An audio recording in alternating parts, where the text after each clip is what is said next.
Oh, this is so exciting. This is my very first live ever on YouTube. Um, I just felt super led to just go live today, and that was so deep, so churchy, but it really was. I really felt led of the Lord to go live today. And it's not like I got a word to share or anything. I just felt just like talking, catching up, felt like yapping, and um, just kind of talking about what's been going on since. Yeah, okay. Okay. Can you say hi? Okay. Hi. So this is Carter. If you watch my lives, or not my lives, watch my vlogs, then you've seen Carter. Carter is my one and only son. He turned 2 on January 3rd. Yeah, he's a big 2-year-old. And he is so smart. Just, yeah, he is such a gift from the Lord. On my other social media sites, I've kind of shared the story behind Carter, but I don't think I've ever talked about it on YouTube. So, Carter is actually our rainbow baby. Um, I got pregnant, or I got a positive pregnancy test December of 21, actually Christmas Day in Disney World. December of 2021, I got a positive pregnancy test. And then January, I think it was like January 2nd of 22, just a couple weeks later, I was standing and I was about to lead worship in church. And I remember my stomach was hurting so bad. And I just thought, oh, it's just regular pregnancy pains. Yeah, it's super early, but I was like, oh, it's fine. And I didn't know at the time that I was beginning to miscarry. And so then January the 6th, I was actually doing a tutoring session with a student. Hey, Reiko. Thank you so much for joining, girl. You are the very first person on my very first live. So that's super cool. Hi. Thank you so much. So yeah, what was I saying? So January 6th, I was tutoring a student in math. And as I'm tutoring, I'm feeling my stomach still continuing to hurt, and I started spotting. And I called my doctor, and I was just like, hey, I got a positive pregnancy test a couple of weeks ago, but I'm starting to spot. And they were like, well, you can come in later on today. And it was after the tutoring appointment. I was like, okay. But before I even got to the appointment, I ended up having a huge blood clot. And and I just had to flush it down the toilet because, like, what am I going to do with it? I can't save it, and I knew in that moment, like that wasn't normal, right? And so I went to the doctor later that day. Hi. Hi. Thank you so much for joining. So I went to the doctor later that day, and they confirmed that all of my tests were negative, and they were just like, we're so sorry, but you had an early miscarriage. I am from hey Sister Cheryl. I am from St. Louis. Well, actually, no, I'm not from St. Louis. I live in St. Louis, but I'm actually from Oklahoma. I was born and raised in Oklahoma, and moved to St. Louis about this year will make 8 years that I have been in St. Louis, and I moved here because I got married and my husband is from here. So yeah. And I had where's my notes? Where did you put my notes, kid? Yeah, so I think that's all I wanted to share about the miscarriage. No, that's not what I wanted to share. Not all I wanted to share. So the miscarriage, yeah, like that was so traumatizing because, like I said, I just had to flush, that clot down. Sorry if that's too much, but I just had to flush it down the toilet. And I still think about that because this is January and I miscarried in January, right? So there's a lot of grief connected to January for me. But it was just, I think about it and I'm just like, that was my baby that I just had to let go of. And it's just like, where did my baby end up? Like, in an ocean somewhere. Like where is my baby? Um, and so that's something that I have to process with quite often, especially in January. But anyway, so after that, I miscarried January, and then Mother's Day of that same year, I found out I was pregnant, and it ended up being Carter. And of course, with that pregnancy, like once you have a miscarriage, when you get pregnant again, if the Lord blesses you for that, it's just a lot of anxiety. You're just worried and wondering, are you doing everything right?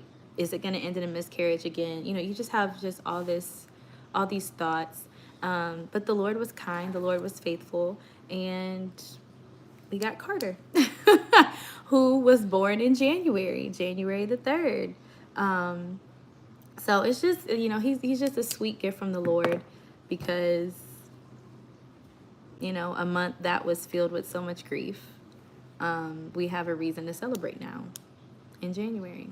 Just Carter. So, yeah, that's the backstory behind Carter. Yeah. So, anyways, yeah, like I said initially, I just wanted to get on here and just kind of talk about like what has been going on since the Christmas and Disney vlog. I posted both parts of that vlog over the weekend, and thank you guys so much for that support. Like all of yes, he does. The Lord redeems and restores. Look, and since that miscarriage, right? We done had 3 babies since then. No. Right? We had Carter, and then we just had twin girls last year in August. And so it's just like,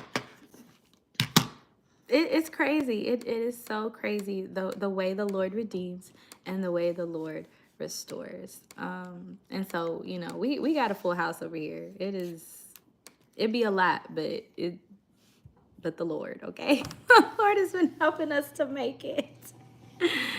Hi. Hi. The Lord has been helping us to make it. So, yeah. So the Disney vlog is up. Just kind of wanted to follow up with that and just say Disney was so much fun. I showed definitely like the fun parts, but there was some things that I didn't show, some things that I did not record, because one of the things that I struggled with when going on the trip was like, I wanted to get the content and to be able to share. Oh, okay. Hi. Oh, hi. Bye. Okay. Hi. I wanted to be able to share like what what we were doing, what we were experiencing. But then I also was like, I don't want to be behind the camera the whole time either. Like I wanted to be in the moment and actually experience in the moment, everything we were doing, what we were seeing and stuff like that. And so I kind of struggled with that, trying to find the balance. And so there were, like I said, some things that I didn't show, but it was so much fun. And it was stressful though. That was our first time going with all 4 kids. I'm originally from Oklahoma, but I live in St. Louis now. And so, yeah, it was the first time taking all 4 kids, and it was stressful, like I talk about in the vlog. It was very stressful, and the stressful part came in when it just came to, trying to get everybody dressed, trying to get, hey Deirdre, trying to get everybody, like everything packed up, like packing bottles and packing diapers and wipes and bibs and burp cloths and extra outfits. And that was a lot. It was a lot. And of course we had a lot of help because it was a family vacation. No. So we had, both sets of grandparents, both sets of aunts and uncles and friends, close family friends, and cousins. And I mean, we had a lot of help, but it still, but it still was, but it still was stressful, and it still was a lot. But we made it, and the kids had so much fun. It was so good. and Carter keeps hitting my laptop. I'm trying to, I wrote some notes. Oh, I wrote some notes of everything I wanted to talk about to make sure I didn't miss anything. And he keeps hitting my notes. I'm like, stop it, little boy. But, but anyways, yeah, I really didn't show a whole lot of the stressful parts too, because it's like when you're stressed, or at least for me, when I'm stressed, the last thing I'm thinking is, oh, let me go set up this phone. Like, no, I'm stressed. I gotta handle, like the situation that's right in front of me, and then I can worry about or get to, trying to set up a phone or whatever. But yeah, I was like, yeah, no, I could not stop sometimes to set up the phone. I just, just had to deal with it, and we made it. We made it, and it was really good. And so yeah, you can kind of hear it in my voice, like I'm still trying to get over everything, like the sickness that we had, because as soon as we got back, all the kids got sick. It started with the two oldest. They actually were coughing and sneezing even before we left Disney. Like, as we were leaving, they started. And so, so yeah, they were sick for about 2 weeks, and then the third week, the twins got sick, and then me and my husband got sick. And so I'm slowly getting over that. Still got like a dry cough and stuff, and it's just like, okay, Lord, I'm hoarse. but yeah, just trying to make it, trying to push through, because like as a parent, you get sick, but life don't stop. Your kids don't stop needing you. They still gotta eat. You still gotta eat. You still got a home to run.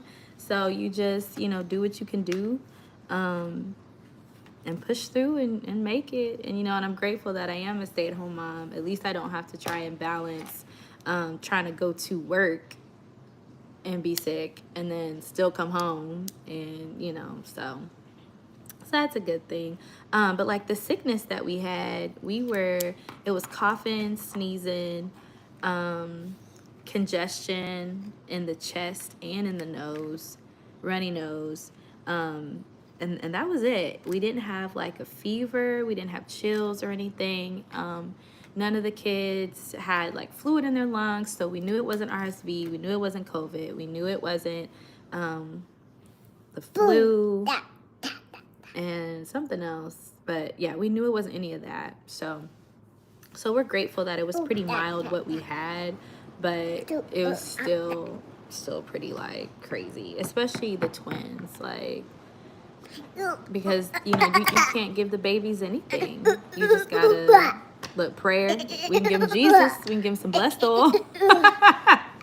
And that's about it. Blessed oil and saline drops and suction their nose out, and that's about it. So yeah, so how am I doing? I am doing pretty good today. Like I said, just still hoarse, and still got some like nasal congestion going on. But other than that, I'm doing good. Like, I'm doing good. I'm doing good today. Emotionally, I'm doing good. Mentally, I'm doing good. Spiritually, I'm doing good. And I haven't been able to say that necessarily. I'm hungry. You hungry?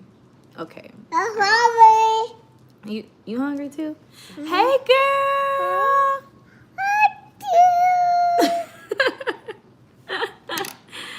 Oh, it's so good to see you.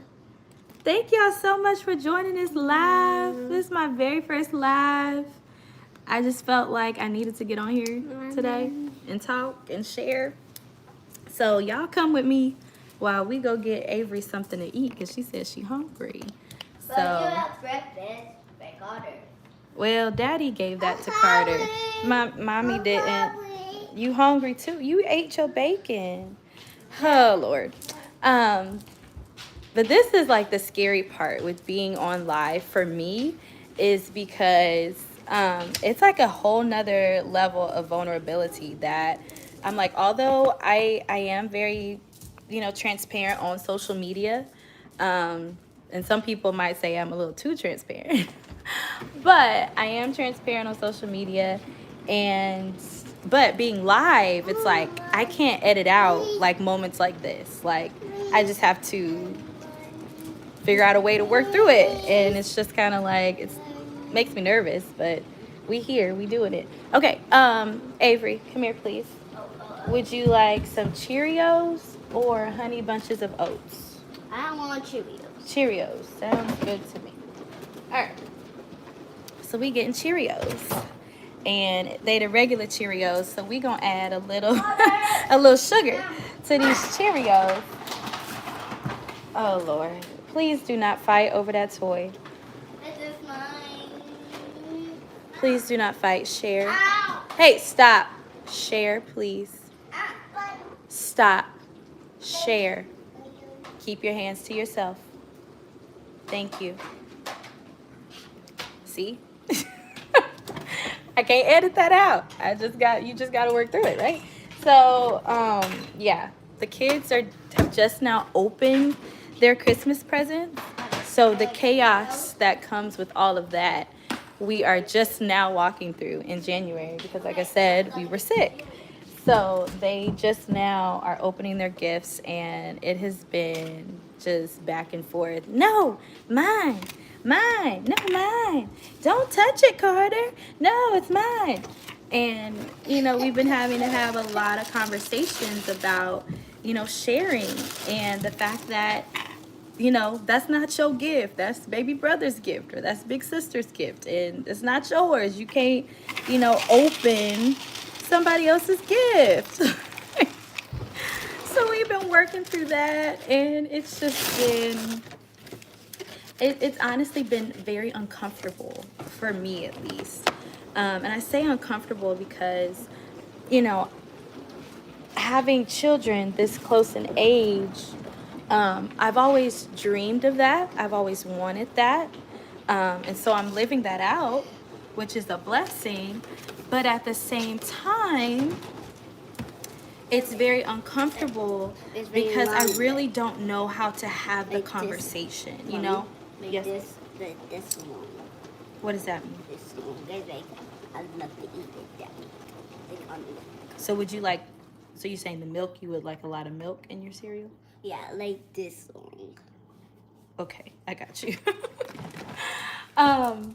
So yeah, I'm having to, have the conversation about sharing, and I don't really know how, if that makes sense. It's like I have siblings, but because of our age gap, it was like I grew up by myself. So I can't remember when I learned how to share. I just know I know how to, But it's like trying to find the words to teach my children how to share. Like, that's been hard. And I think just in general, like, it's hard to teach somebody something that you either don't have firsthand experience with, or that you just don't have the language for. And it's like, I know what's supposed to happen, but trying to find a way to word that in a way that makes sense to children is kind of hard. And so, like, that's definitely a parenting thing that I'm struggling with and trying to, walk through. And yeah, it's been difficult. Sometimes I'll be talking and I'll be trying to, teach them about sharing and, just different sibling dynamic things. And like in the middle of talking, in the back of my mind, I'm just like, Lord, is what I'm saying even making sense, Jesus? Do they even, does it even, like, Lord, just give me words, because I don't know. What are you looking at, baby? What do you see? One? Mm-hmm. You see one milk? What? Mm-hmm. Okay. What? I don't know what you want, baby. Tea. You want some tea? Uh-huh. No. You're not getting no tea. You can have some water. You want some water? No. Okay. All right. Well, then I guess. Okay. Well, let's get out of the fridge. Carter.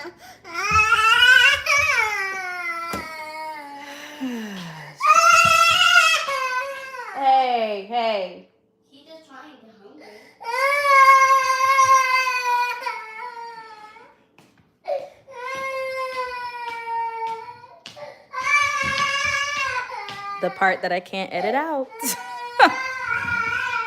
Carter, stop screaming, please.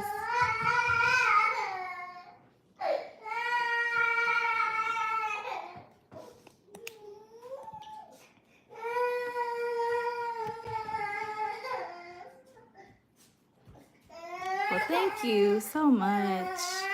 I appreciate that, Michaela.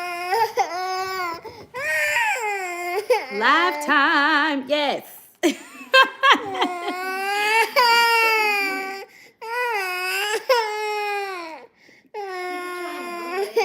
No, he wanted tea. You're not drinking no tea, and plus that's mommy's tea. What? That ain't mommy's tea. That is mommy's tea. We are not. No, you're not drinking mommy's tea, okay? Yeah. Okay. So let's see. So I'm gonna look at my notes because, like I said, I had wrote down some things that I wanted to talk about on live. So the sharing conversation. Surprisingly, I had put that on my list of things I wanted to talk about. So did that already. Praise the Lord. Let's talk about going to church. So of course, I have been out from church. Well, I stopped singing in church in June of last year because my doctor, a couple of reasons, my doctor had told me like, hey, you need to slow down because with twins, of course, the risk of going into labor early is like super high. And she was like, you know, you moving around, walking around a lot, like could, you know, jumpstart your labor. And if they were to come, you know, too early, it would be NICU stay and just, you know, just a lot of things that, you know, that we just wanted to avoid. So I stopped singing in June. And then I just stopped going to church too. You're welcome, because it just got too much on my body. And so I started, I think I went back to church for the first time in maybe, was it October or November for the first time? And what I've just found, and I think I did a vlog about it, but what I've just found is that, listen, going to church with 4 kids, it is so hard. So hard. There's just not enough time in the mornings. It's just not. And it's like, of course, I've learned, you know, to do as much prep as I can the night before. So making sure baths are done, making sure hair is done, you know, laying out, ironing clothes, even hair accessories, laying those out, laying socks, shoes, like laying out the entire outfit. And even just planning, like, okay, what are we going to eat in the morning? And, you know, like what bottles are we going to take? You know, that kind of thing. Just trying to plan and prepare as much as possible. But it never fails. You know, it never fails that on Sunday mornings, y'all, something always goes wrong. Yes, absolutely. 2 was overwhelming when I just had Carter and Avery. And then the fact that we've doubled. 2. 2. There we go. 2. Oh, there we go. 2. 2. Yes. So the fact that we've doubled, it's absolutely insane. And so what I've found in the mornings is what takes so much time is like having to like wash, because I'm exclusively pumping. So having to wash pump parts takes up a lot of time, and wash bottles takes up a lot of time. But one of the things that we've done is like we just bought more bottles. So so that reduces the amount of bottles that we wash because we just bought more. So we have 12 bottles that we just pick, you know, or just grab from throughout the day, and we just make sure that they're clean. I usually try to run them through the dishwasher every night. So in the morning, I just have a full set of 12 bottles, you know, that are clean that I just grab from throughout the day. So that's helped a lot. But yeah, it's a lot on Sunday mornings. You're right. You gotta do what you gotta do, and it it just made sense to just buy 12 bottles. Oh, but then also with twins and the fact that they're infants, like, I got parents on here, I got parents on the live. You already know. It's like you can get them all dressed, fed, changed, burped, they chilling. As soon as you put them in a car seat, strap them in, tuck them in, whatever, what they do? Poop. They poop. That's what they do. And you're like, really, kid? Really? That's what you're going to do? And if they really trying you that day, it's going to be up the back. And then you got to change they get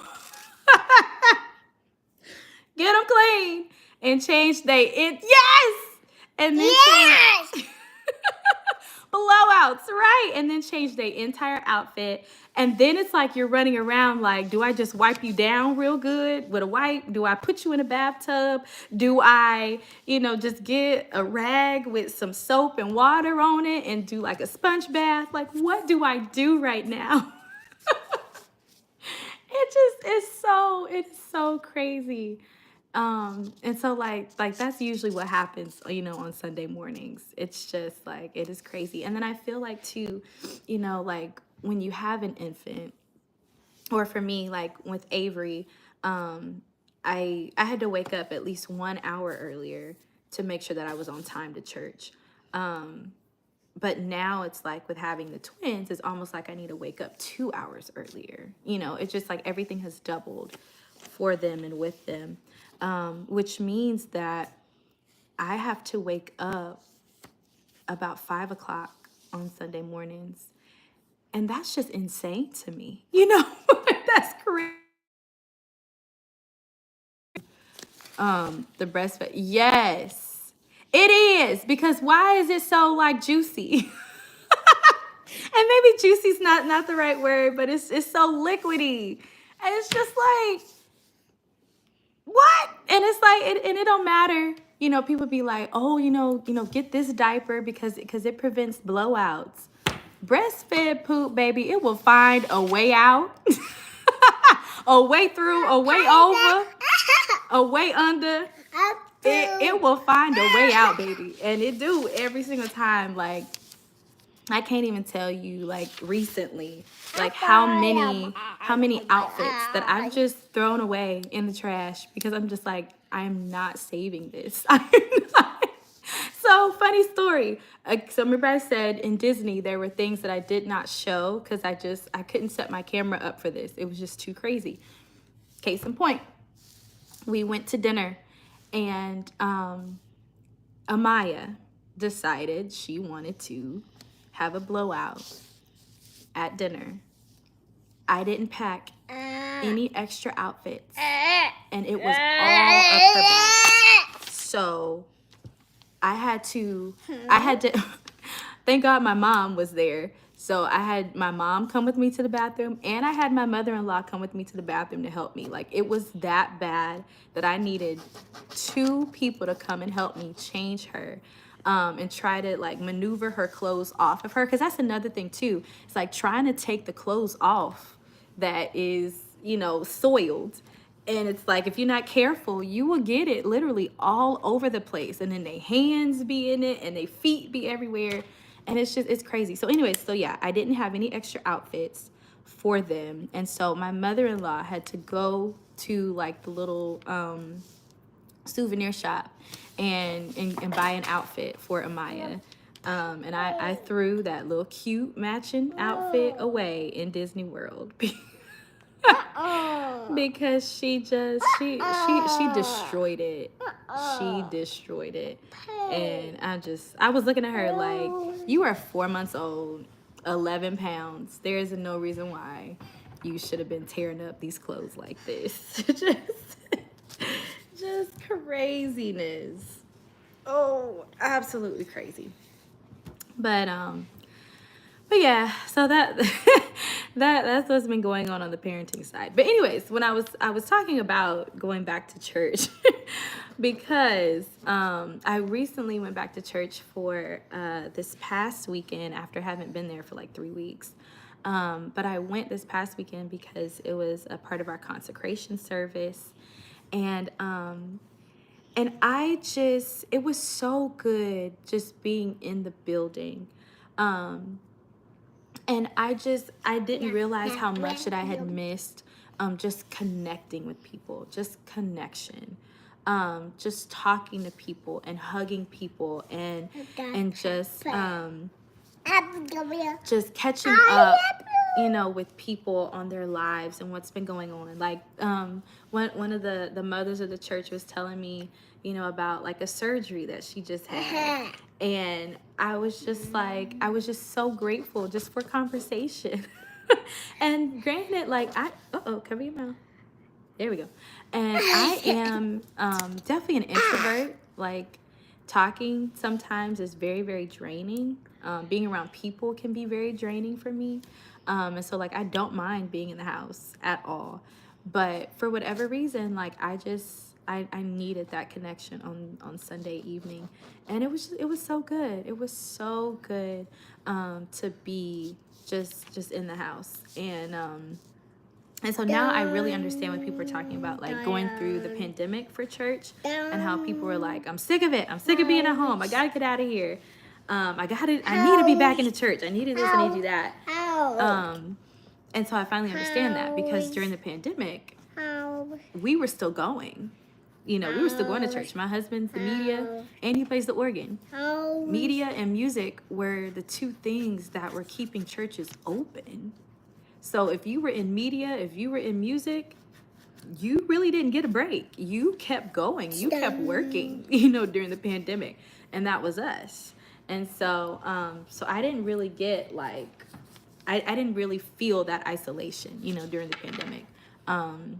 And so I didn't really know what people were talking about when they were saying it feels good to be back in the house.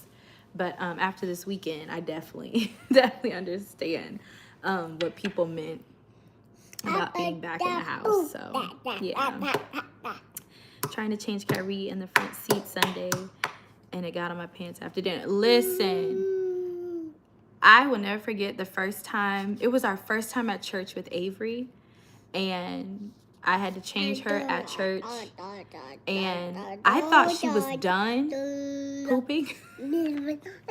She was not. As soon as I took that diaper off, she had more, and it shot out and got right on my dress. I was like, little girl, why would you do this to me right now? In front of all the saints? You just gonna embarrass me like that? Yeah, it was crazy. So thankfully, I went to the bathroom, tried to wash it off as best as possible. And thankfully I had like a little like sweater on. And so I just buttoned it up and just covered that spot up. But I was so outdone. I was like, why would you do this? Why would you do this? So yeah. So let's see what else. So speaking of church, yeah, look, pooped on, peed on. Amaya, as soon as Amaya came out, Amaya peed on me in the delivery room. I was like, oh, okay, that's where we are. So thankfully, I was not in church smelling poopy because it was after church. It was after church, Maria. So I did not. So no, I wasn't in the church. Well, during service, I'll say that. It was after church, so.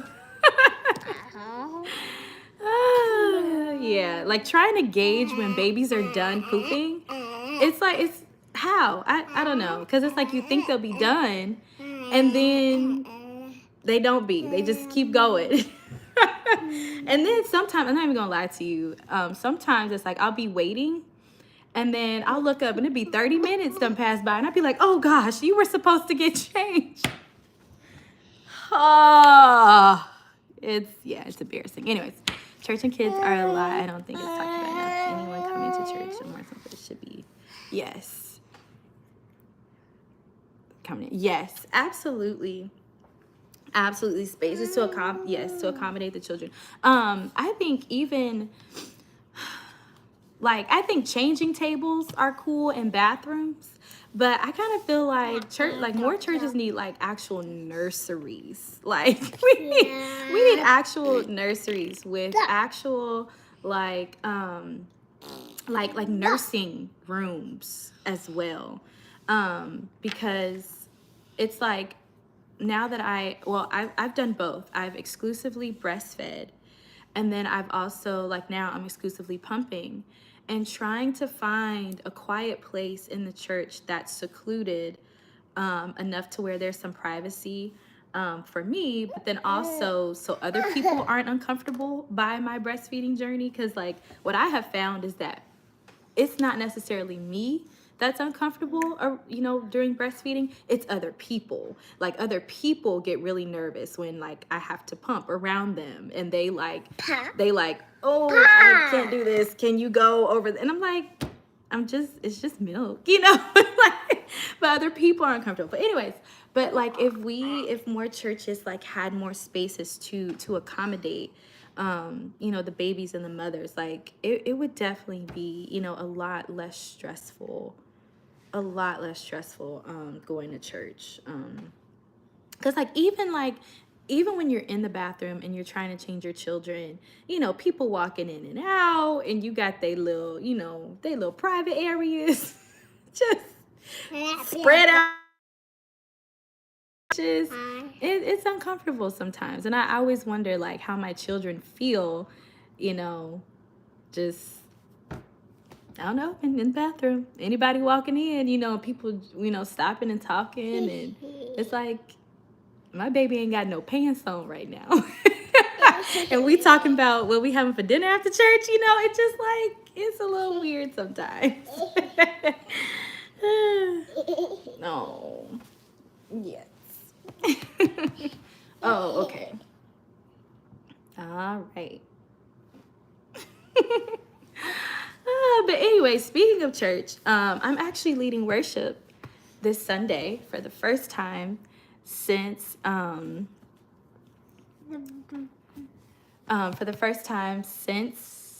June, I believe, or at least since the end of May. And I did a solo a couple, let's see, I think I did a solo December. But this will be my first time actually leading like a whole set. And I'm honestly, like, I feel good. I feel good about it. Am I nervous? Of course. Like, I'm always nervous. I think that's the thorn in my flesh that keeps me humble, But I also am kind of a little nervous too, just about just trying to be on time, trying to remain calm and at peace. Okay, Deidre, see you later. Have a good day. Day. Say bye. Bye. Yeah, so like trying to just be at peace and be calm enough and be focused enough to lead. Because we already talked about that Sunday mornings can be very stressful. And knowing that I have to be at church. Thank you so much. So like being having to be at church early for like a sound check. I'm like, oh, am I gonna make it, Lord? Because I haven't been making it to church till like 11:30, 11:45. One Sunday I got up and tried to make it, and I missed service totally. Like, I'm driving to church and they called for altar call before I could even get to the church. So I'm like, get up at, you know what? And that's what I don't want to do, Maria. I don't want to get up at 4. I don't. I'm already getting up at 6. And the girls, because they haven't been feeling the best, they've been waking, they're not sleeping through the night like they were. So I'm having to get up every couple of hours and go soothe them, back to sleep. And so just the idea of getting up like that early and not being able to lay back down, because if I lay back down, I'm definitely not going to be on time, like, So that's kind of stressful. And I don't even want to say kind of, like that's a whole lot. That's a whole lot of stressful that I'm just like, oh, I don't know. So we'll figure out something. We'll have to strategize and figure out something to make the process easier for us on Sunday. But yeah, but I'm excited. I am. Stop. I miss it. I do. I miss singing. I miss leading. I miss just, being in that space. Because that truly is my purpose. And that's really, that's like the space that the Lord has really called me to. Thank you. It's a lot, right? And you only have one, Crystal? I hear you, girl. Okay, hey, please get this out of your mouth. That's not for your mouth. Don't put it in there anymore, okay? I will do it. Oh, okay, thank you. But thank you so much, Crystal. Thank you, Maria. Yes, pray for us, girl, because we need it. We need it over here. But yeah, but leading worship like that really is my purpose. Like that's really where the Lord has or that really is what the Lord has called me to. And I'm grateful. So let's just talk about that for a second. Just being entrusted with the space of worship, with leading worship. That's such an honor because the Lord does not play about his worship. Okay? Like I was reading in Malachi this weekend and two, part of like what the Lord talks about through the prophets, it's about worship. Like when he's talking about, you're going into exile, you're going to be held accountable. This is your punishment. Most of the time, the reason is because the worship was tainted, because they were, starting to dabble in idolatry and, they were offering the wrong sacrifices. Like in Malachi, it was so funny. I like to read the New Living Translation, and the New Living Translation says something like the Lord was talking to the people, and he was just like, y'all giving me crippled lambs and blind calves. And he was like, you wouldn't even give this to the governor. So why would you think that I would be okay with it, right? But it's all about worship. It's all about the sacrifice of worship. And he just doesn't play about it. He doesn't. And so the fact that he entrusts me in this space, it's humbling, and I'm grateful, definitely grateful. And it's something that I take seriously, but it brings me joy to be in that space. It brings me peace. And when I'm not operating in that space, like I feel off. I feel like I'm not, like where I'm supposed to be, So I hope that makes sense. I don't know.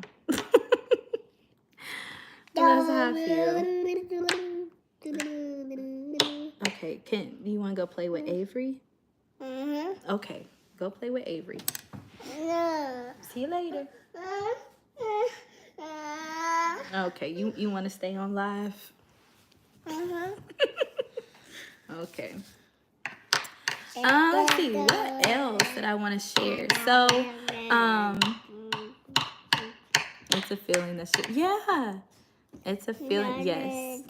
Absolutely. It's just there. And that's so good that you say it like that. It's just there. Like you can't even like really articulate it. It's just, within your heart, like this is where I'm supposed to be. Like I will never forget, after my dad passed away, I took some months off, of course. And as soon as I stood back up to lead again, like the peace that I felt in that moment, the confidence that I felt in that moment.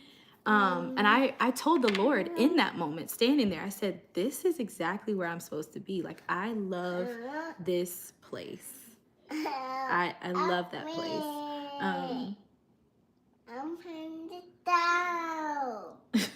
And it's so good. It's so good.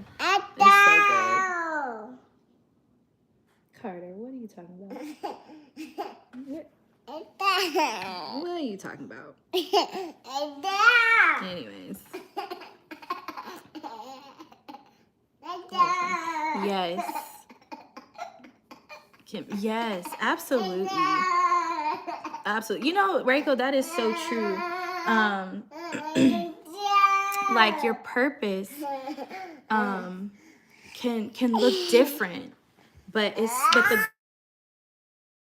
still the same, right? So like what I've come to find out is that my purpose is like impartation, like sharing, just whatever. Like, so that's why I like to teach. That's why I like to get on YouTube and yap in my vlogs and just share my life and things like that, because like my purpose is impartation, whatever it is, whether it was math in the classroom or it is sharing, you know, what I'm learning in life, or if it's singing and just sharing on the goodness of the Lord in my life and who I found him to be. Like it is my purpose is impartation, but it does look different in different seasons of my life, you know.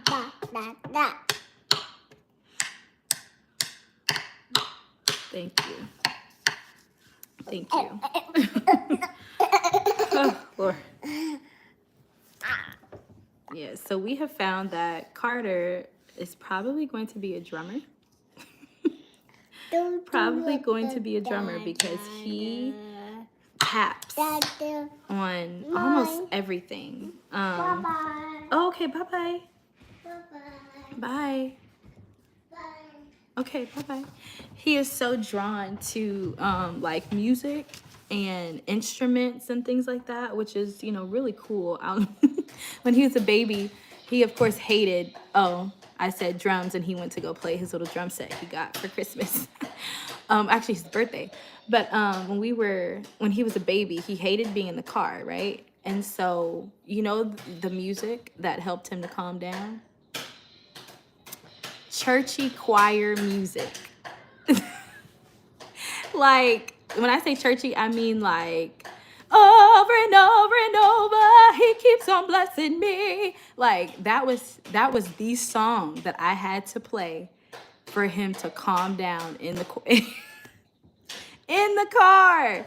And so even now, like if he hears like a shout bump, he will stop whatever he's doing. He will come running, and he is in. He is in. So yeah, he's gonna be our little drummer, our little musician, which is a blessing. I think Avery has always been drawn to the piano, and so like she's asked my husband, because my husband plays the organ and the keys. She has asked him, like, you know, Daddy, can you teach me how to do da da da da? So I think she's gonna be our little piano player. Carter's our drummer. I sing, of course. Lee actually knows how to play the bass too. And so now it's gonna be really interesting to see like what the twins are gonna do. And it's literally like we have our own band over here, okay? We have our own little band, own little music group over here, which is, sometimes I wonder, like, you know, Lord, should we try to pursue things, you know, like the Clark sisters did? Or should we just kind of just let things just see what happens, you know? I don't know. We'll see. But yeah, there was a time we could only rock TJs. So only God can do it. That is so funny. Only God can do it. That is so funny. I can see y'all like shouting around the house with him in your arms. I can. I can definitely see that. That is so funny. I love it. I absolutely love it. I think, you know, like that's one of the things that I love about being in the church and having my children in the church. It's just like just setting that foundation, you know, of just I don't know. It's yes, baby. Okay, where's your drumsticks? Go get your drumsticks. No. No? No. Oh, okay. Okay. But just, setting that foundation, because what I'm learning as a parent. Okay. You want to show your drums? No. So this is Carter's little drum set that he got for his birthday. That he be walking around just banging on. Okay, here you go.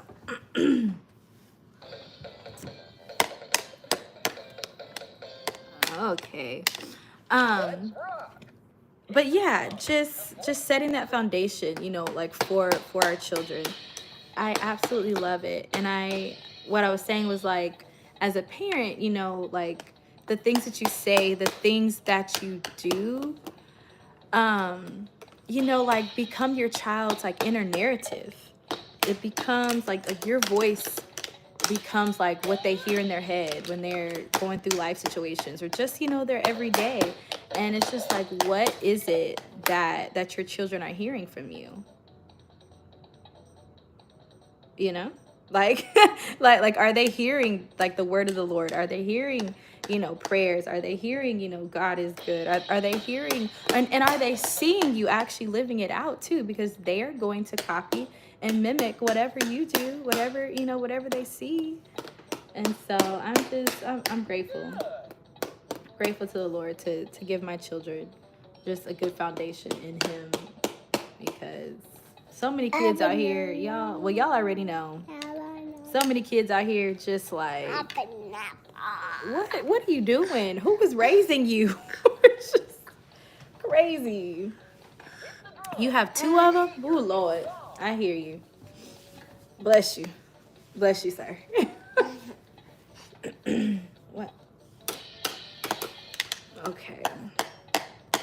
All right. No. What is it, Pookie? Okay. All right. Yeah. So let's see. What else did I want to talk about? So I kind of talked about like how mentally I was doing good, emotionally I was doing good. Last year, and honestly, I say even the beginning of this year, I've kind of struggled with like confidence in myself. And no, because that listen, stop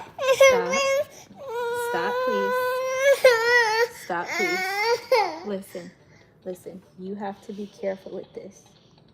You are getting way too close to mommy's face, and you could hurt somebody with this. So you need to be careful with this. Do you understand? Thank you. So, like, kind of struggling, like, with confidence and self-worth and feeling loved and feeling wanted. And I don't know. It was a lot that I was going through mentally. And so the other day, someone had asked me very quite condescendingly, what have I accomplished in my life? And when they said that to me, I began to list out everything that I have accomplished in my life. Getting my degree, my bachelor's degree, currently getting my master's. I released an ebook last year on worship, which is really exciting. In April of last year, a CD project that I did background vocals on was released. Of course, leading worship, people calling for me to come and speak at conferences and, lead worship at their churches. And then just the fact that I'm a stay-at-home mom in this economy, like that's an accomplishment. It's because like it's hard out here, with inflation and everything else. Like it is hard. The fact that I have 4 children and I grew 4 children, like that's an accomplishment, right? And in that moment, after I listed out everything, I was like, I really am that girl. Like, like, and not like not in no, in no like like prideful way, but like I am proud of myself, like not in like a fleshy way, you know what I mean?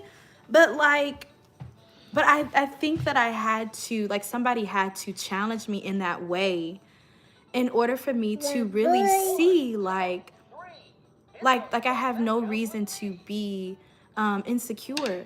Like the Lord has blessed me tremendously to operate in, you know, all these different spaces and to be successful, you know, in these different spaces.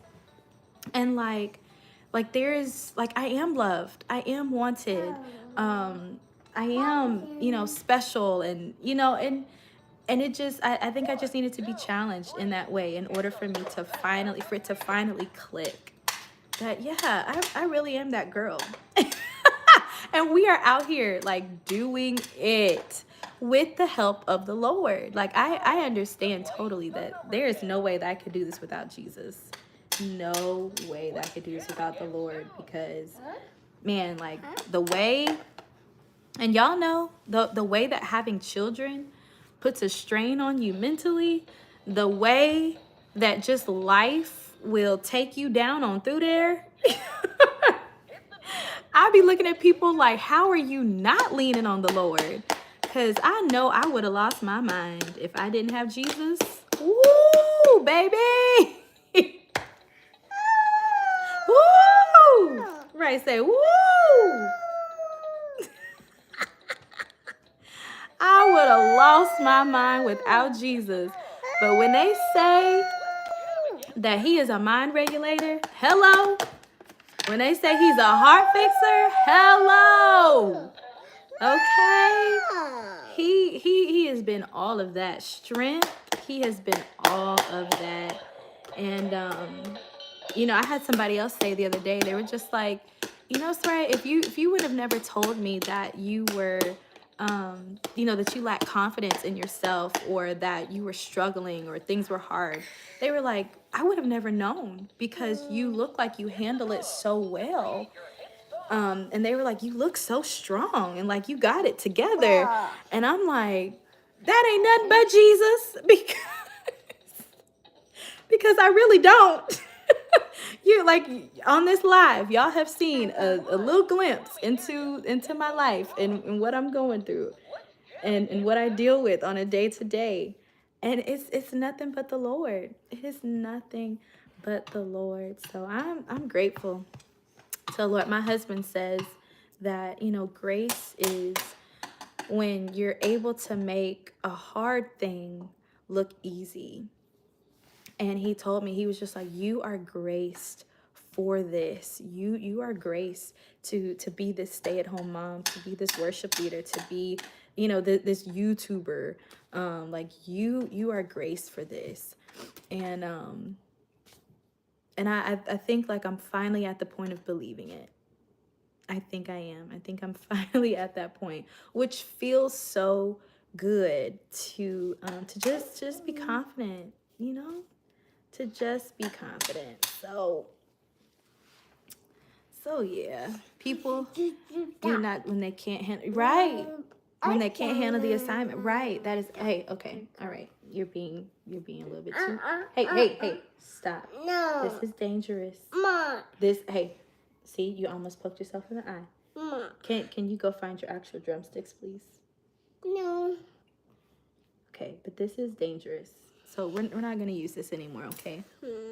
Thank you. No. It's dangerous, buddy. No. Yes, it is. Yes, it is. Kids trying to keep them alive, and they just don't. They just don't get it. They just want to keep doing the dangerous stuff.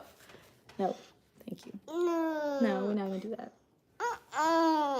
You'll be okay. You will be okay. No, Carter. All right, y'all. It is coming up on an hour. And I'm like, and my girls, my twins, they are napping right now. But I need a pump. And if you know, you know. If you know, you know. Need your grace for this. You're encouraging me. I'm struggled. Oh, good. I'm so glad, Reiko.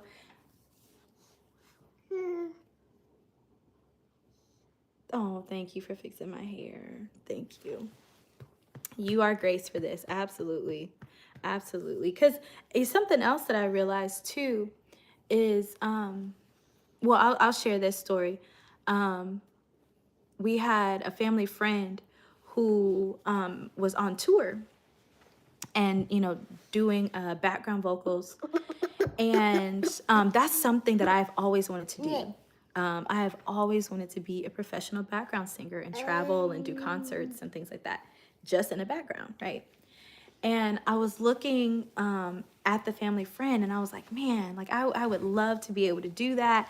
And then I was asking the Lord, like, Lord, is it too late? Am I, has my time passed? Like, will I ever be able to do that? And the Lord shared me a couple of things. He said, number one, as much as you are looking at what other people have and what they're doing, they're looking at you wanting what you have and questioning if their time has passed to be a wife and to be a mom.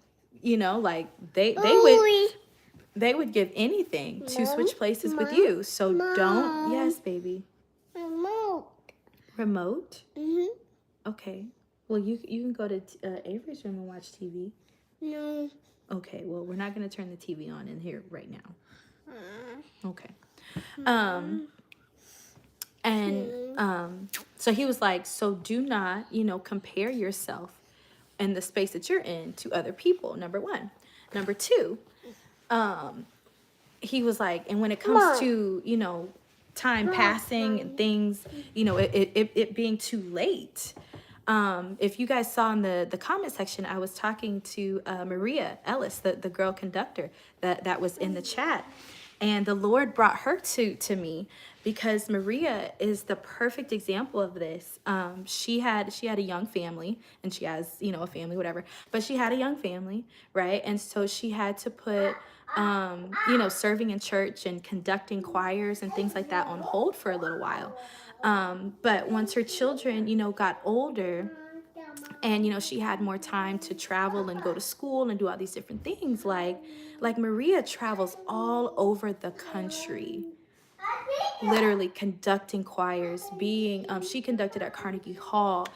She teaches at different what would you call it, like conferences, and she's like the headliner speaker. And I mean, she just does like all these amazing things, and she's like working in her purpose, right?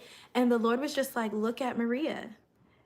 For a season of her life, she had to just, focus on raising her family. But that didn't mean that her life was over. Like, there were still so many doors that the Lord opened for her once her children got older, like she wasn't, like, the time hadn't passed, and so like the Lord still has so many things like for her, for her to do and for her to accomplish. And so I look at Maria, and the Lord, brought her to my remembrance just as an encouragement. And so like I'm so inspired like by her, and just so grateful to the Lord for the fact that like this is just a season of life that I'm in, where I'm at home and I'm not able to travel and do everything that I have the desire to do. But does that mean that the time has passed? No. Does that mean that I'll never be able to be a professional background singer? No, because there are going to be concerts and tours forever. Like there's always going to be an artist who needs somebody to sing soprano. Like there's always going to be another opportunity.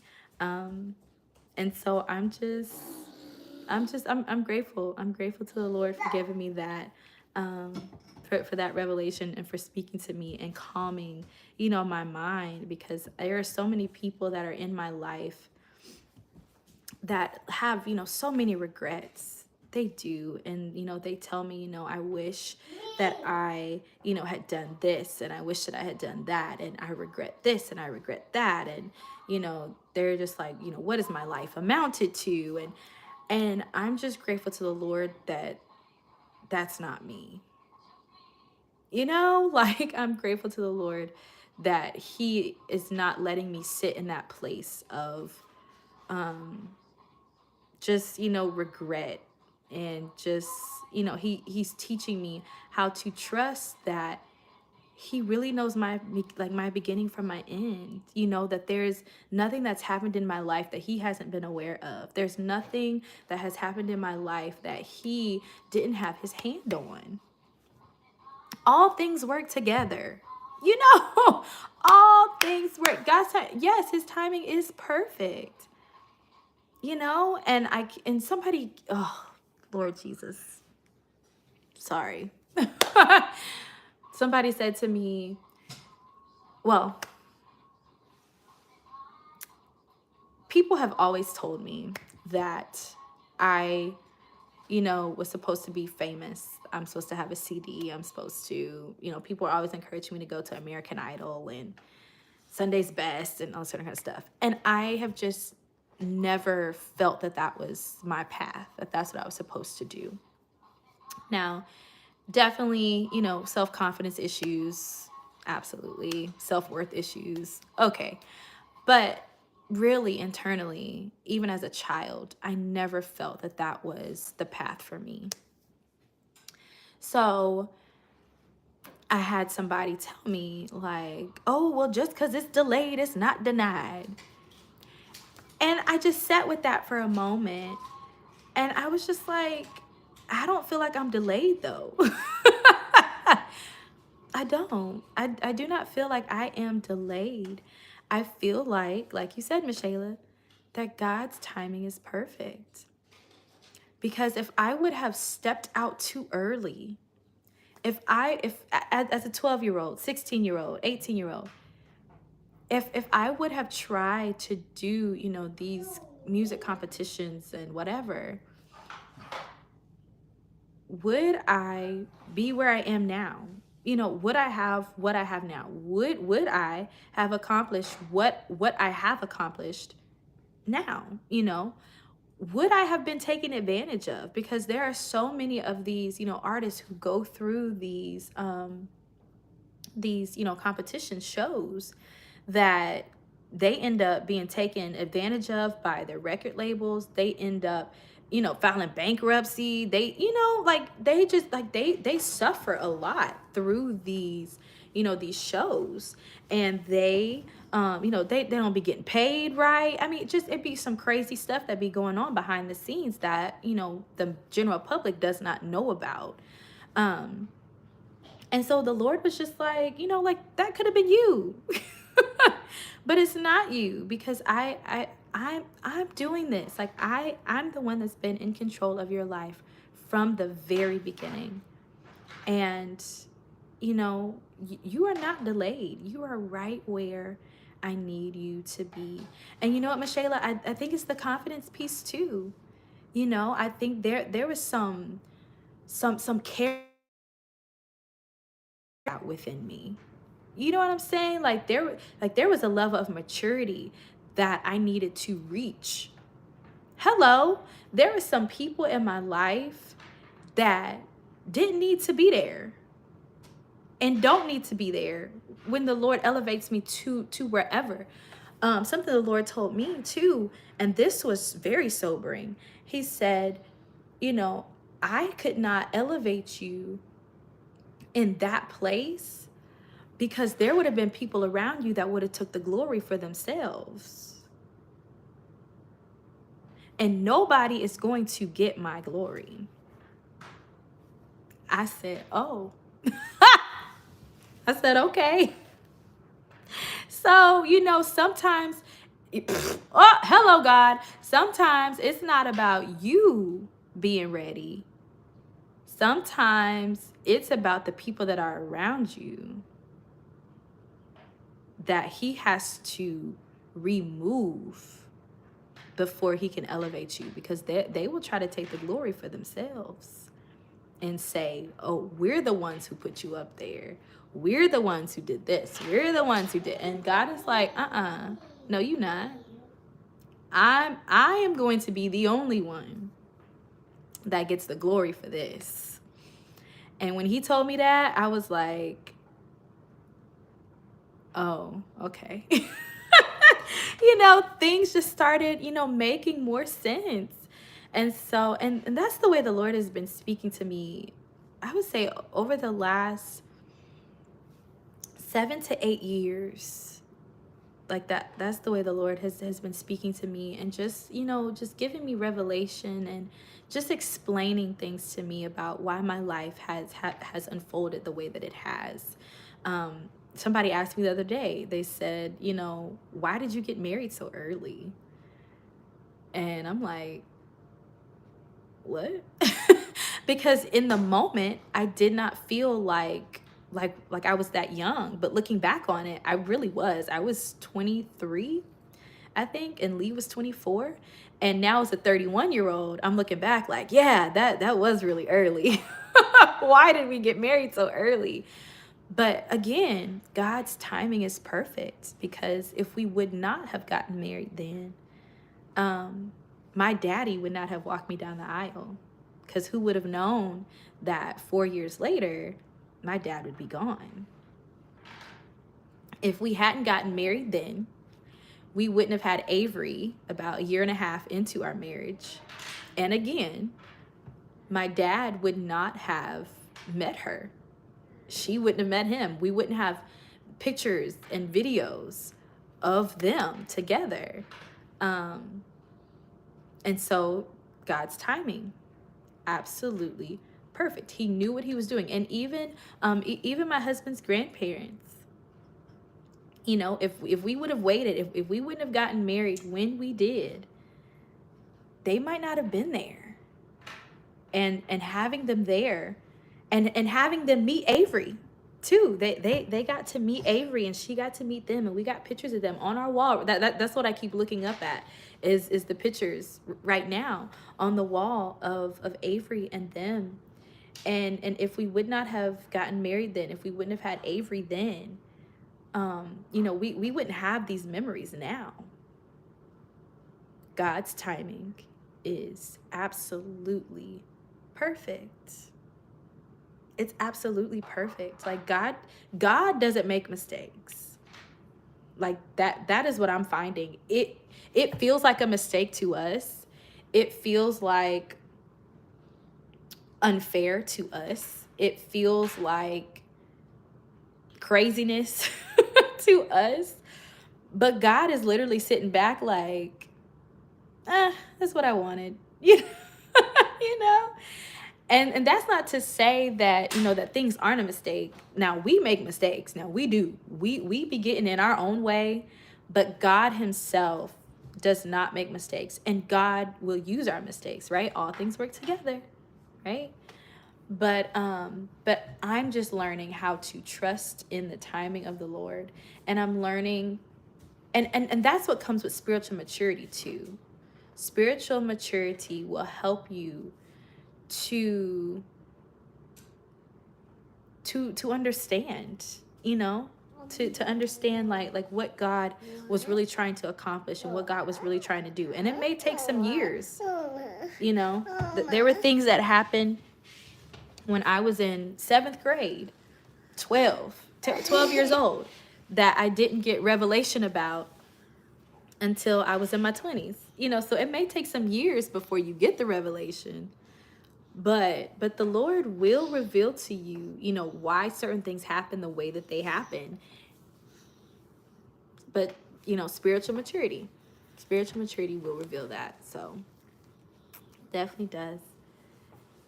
In the season, just trusting in God through the just trusting in God through the process. Absolutely.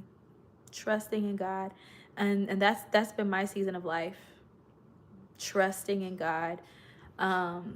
Faith, like my faith has been tested so much in this season. My faith has been stretched in this season. But the Lord has proven faithful every single time. Oh, every single time the Lord has proven himself faithful. He has proven to be everything he said that he would be. Oh, God. Woo. Where is the track? I need a track so I can get up and shout for just a second. They be like, I give you 30 seconds. Baby, I will take every single one of them seconds right now. Woo! The Lord, woo! The Lord has been everything he said that he would be for me and to me every single time. Oh, God. Thank you, Jesus. Thank you, Jesus. Whew. Okay. Right. I'm trying to bring it in. Look. Wait a minute.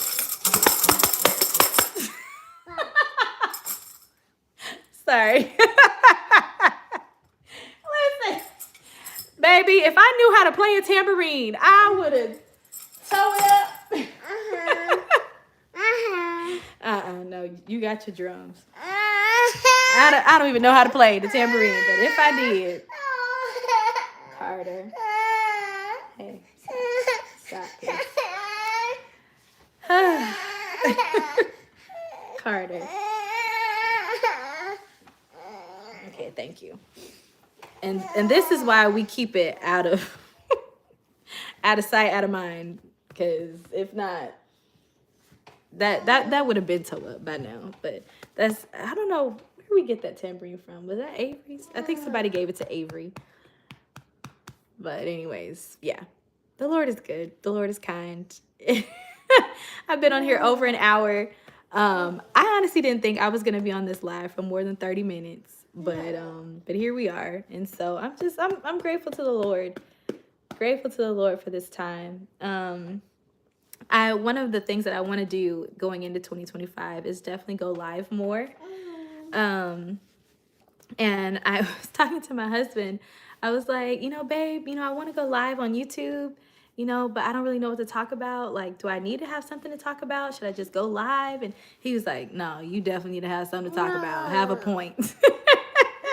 I said, oh, okay. So I've been, preparing and planning, some topics for lives and everything. And so, I don't know what lives will really look like. Sorry. Tearing up stuff. I don't really know what lives will really look like for me, like how consistent I can be with them, or, I don't want to put too much pressure on myself because time and schedules are all over the place with as many children as I have. They're all over the place. So I don't really know exactly, what going live looks like for me. But I know that it's something that I want to do, definitely going into 2025. And, definitely want to focus more on YouTube. Like I'm on pretty much all social media sites, except for X, and there's something else somebody was telling me about, and I was like, absolutely not. I'm not getting another social media nothing. But I do think that I want to focus more on YouTube this year. I hit 1,000 subscribers last year, which is really exciting. Woohoo, woohoo, woohoo. But now it's just, working towards those watch hours so I can, be monetized. And, I was kind of scared to ask the Lord for monetization because I felt like, I was just like, he don't care about that. I was like, the Lord don't care about monetization. The Lord don't care about YouTube. He don't care about social media. Yeah, whatever. But then the Lord just told me, like, no, I care about everything you care about. So if being monetized on YouTube is important to you, it's important to me. And I was like, oh, okay. And then he told me, he said, don't be afraid to ask for the big things. So to me, watch hours on YouTube, like that's a big thing. 1,000 subscribers on YouTube, like that's a big thing. And he was like, don't be afraid to ask me for the big things. And so that's what I've been asking for. That's what I've been praying for. And I remember a couple years ago too, the Lord had told me, every video that I post is another seed in the ground. And it's just, just waiting on the harvest. Just, waiting on something to sprout that I can reap from, you know. And so I feel like, you know, like that's through YouTube. And so I'm really gonna lean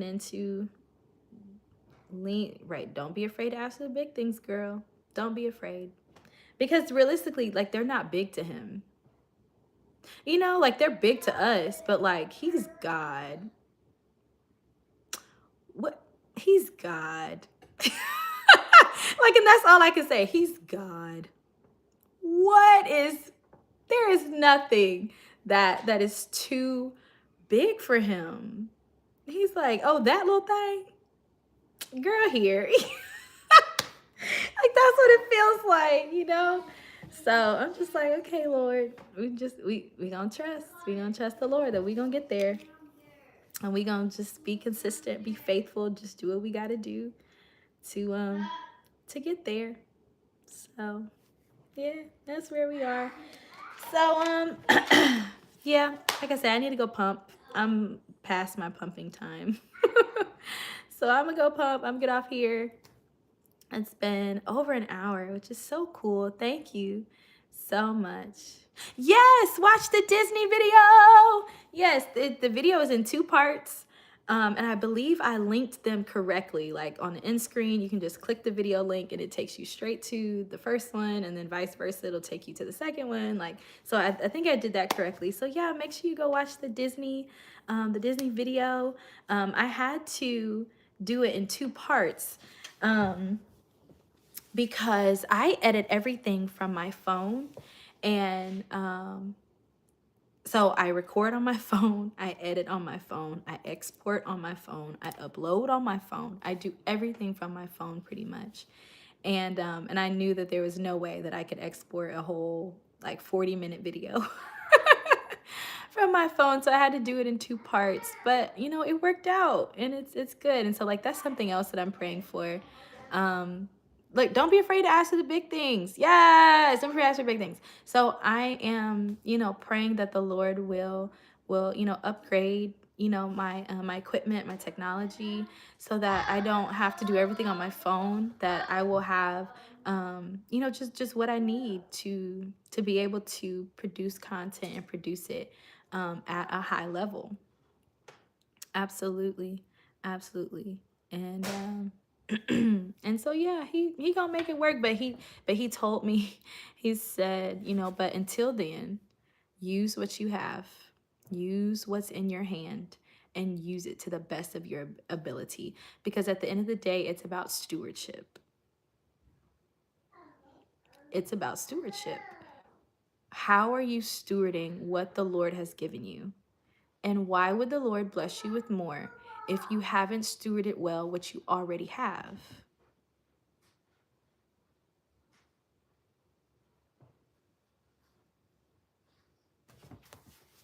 Sit with that for a moment. And that's applicable in so many different areas. With money, why would God bless you with more money if you cannot steward well the little that you have right now? Why would God bless me with more excuse me, with more technology if I haven't even stewarded well and really explored and figured out everything that I can do with what I have now? Why would he? You know? Um, and so, you know, I told the Lord, I said, I hear you, Jesus. I'm gonna use what I have in my hand. I'm gonna use what is available to me right now, and use it to the best of my ability and produce the absolute best that I can, until the Lord blesses me with more. And so that's just been like my resolve, and that's exactly, and well, I'll say, that's what I have. That's what I strive to do. That is what I strive to do every single time, you know, I edit. And the Lord, and it's just been so fun, you know, learning different things that I can do with lighting, and learning different editing things that I can do, like the intro to the Disney video. I've never done an intro like that before. But it was so fun, like figuring out how to do it and adding it, to the video and everything. And so it's been fun, like with what little that I have. I'm having fun discovering, what everything I can do. Like, I started color correcting my videos at the end of last year, and like the way it elevated just the look of them, I was like, ah, that's nice. That's really nice, right? But once again, I'm stewarding well what the Lord has given me. I wasn't color correcting at the beginning of last year. I was not. I didn't know what color correcting was, but then I found out what it was, So it's just stewarding well. Stewarding well. Thank you. Thank you so much, girl. Woo, woo, woo, woo, woo. We trying, girl. We trying. All right, this is my third or fourth closing. I'm definitely Baptist. Because I keep closing and then I start talking about something else. But yeah, let me let me go ahead and wrap this up. Because I feel in my spirit that my girls are gonna wake up soon. Probably. I don't know. They might be asleep. Honestly, there's so much I need to do around this house. I really need to clean, like I said. No, no, girl, it is not your fault. It is not your fault at all. I knew getting on this live, I was gonna be yapping. I knew I was gonna yap, and I think I needed to yap. I needed to get on here and have a good old yappity yap. Because like I said, it's like, I be in the house, and I don't mind being in the house. I really don't. I am a homebody. My husband pays a lot for our mortgage, and I'm gonna use it. Stewardship, right? I'm stewarding well our mortgage. So I really don't mind being in the house, but just connecting, with people. I miss that. And I'd be around in the house talking. It'd be me and the Lord, and I'd be talking out loud to the Lord like this. I really do. And that's probably why he was like, girl, if you want to set that phone up and go live and give me a break, Soraya, okay? Give me a break, Soraya. Go talk to somebody else. No, he didn't say that. No, the Lord did not say that. No, me and the Lord, what we do, me and the Lord be around here in this house, and we be talking, and so but yeah, I don't know. Anyways, but no, girl, it's not your fault. It's not your fault. I needed this. This was good. This was good. It was good to connect with people. And like that's the power of social media. Like social media, like it's so many. Oh, good. I'm so glad to hear that, girl. Social media is beautiful and it's powerful in that it does connect you with people. It used to be that the only way that you could reach this amount of people was by physically going places. But now with social media, you don't have to leave your home and still have so much impact and so much reach, right? But as great as social media is, we all know that social media can be awful as well. But my prayer to the Lord has just been, that my social media usage and the way that I show up on social media would just be submitted to him always, and that he would just use it for his glory, and that I would be obedient in using social media, and that I would post what he would have me to post, say what he would have me to say, even when it comes down to like what I show. Lord, if you don't want me to show that, then tell me and I'll edit it out.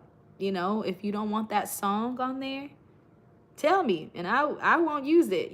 So just making sure to have the Lord, number one, making sure that my social media and everything connected to it is submitted to him, and then just consulting the Lord at every single step of my social media usage. I was supposed to get off here, but I'm gonna tell this story and then I'm gonna go on, okay? So I had somebody call me last year, And they were kind of going off on me and was just like, why you post everything on social media, and why you do this and why you do that, and it's dangerous, and da da da da da da. And I knew that the Lord had really touched my heart, because there's a time in my life where I would have popped right off and been like, don't you get on my phone, da, da, da. I would have popped right off and, match energy for energy. But as they were talking and they were going in, I just immediately began to pray. And I was just like, Lord, just number one, help me to hear. Because sometimes it's like, you can hear things, but what they're saying is really not all that it is. You know what I mean? Like, there be some underlying stuff, some underlying emotions that if you're not listening carefully, you will miss, and you will misinterpret what they are saying, because what they're saying really isn't matching up with what the emotion is, if that makes sense, right? Sometimes there's just underlying motives of why they're saying what they're saying. Anyways, so I was praying and just asking the Lord, help me to hear. Help me to hear, and not just hear to respond, but like actually like converse, and like really like let's talk about what it is that you're actually really trying to say to me. And okay, anyways, so as they're talking, I was just like, okay. And the way that I responded to them, I just told them straight up, like, number one, the fact that you on my phone right now trying to fuss at me, I'm grown. Number one, I'm grown. Number two, I sound real country. My Oklahoma coming out. Number two, I have a husband that I have consulted with, that I have, talked through everything with. And my husband is okay with it. Okay, right? But ultimately, the Lord is okay with it. Okay? Like, ultimately, the Lord is okay with it, because I have submitted this entire process to him. I'm not doing nothing without the Lord. And I know I have enough relationship with the Lord to know when he's getting my attention. And I'm grateful for that. I'm not, bragging on that. I'm grateful for that. I have enough relationship with the Lord to know when he's getting my attention. I have learned that if there is anything within me that makes me question, like I feel a tugging, I know that that's the Holy Spirit. And I have learned to just, if I don't have peace about it, if I feel a little hesitant, I already know, okay, we're not going to do that. We're not going to show that. We're not going to edit that like that. Or you know what? I feel, or something within me, like when I was editing the Disney vlog, the Lord was like, this isn't finished. I just had this feeling like it's not finished. And he had me go back through my videos, and I discovered some things that I had left out that I needed to add. And when I added them, then I had peace about it. So I've learned that no, this whole process is submitted to him. And number two, y'all, people not gonna get on my phone and be hollering and screaming and and trying to correct and trying to, now stop it. Now, and that's not to say that the Lord can't speak through people. That's not to say that at all. Like, I truly believe that the Lord can use anybody and anything to speak. Absolutely. So I'm not saying that just because it didn't come from my husband, or it didn't come directly from the Lord, that I'm not listening to it. I'm not saying that at all, because like I said, the Lord can speak through anybody, and anything. But that's where the spiritual maturity and the discernment has to come in, is when people do come to you, you have to have enough spiritual maturity and enough discernment to be able to hear what they're saying, and then discern, is this the Lord, or is this just this person talking to me? because sometimes what may seem like a warning is really just their own insecurity or their own ignorance. It's not really from the Lord. And so so I've learned to take what people are saying and not to dismiss it, not at all, but to use discernment. Yes, use discernment to figure out, is this the Lord or is this flesh? Where is this coming from? And I had done a study. I don't have my stuff. You know what? Maybe I do. How many closings have I had, saints? And I'm still sitting here talking. But I had done a study on discernment because I had felt in the middle of last year that I had the gift of discernment, and I had always known that, but I had never put actual words to it. And discernment, when it talks about it in the Bible, it says like discerning of spirits. Like that's the way that the gift is written, or the gift is talked about.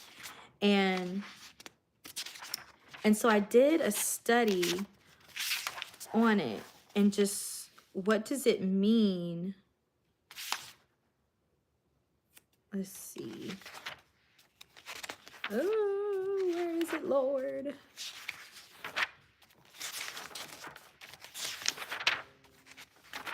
Let's see.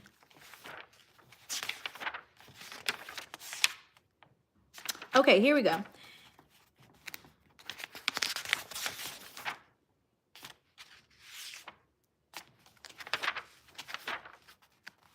Here's one thing that I found. And this was in 2 Timothy.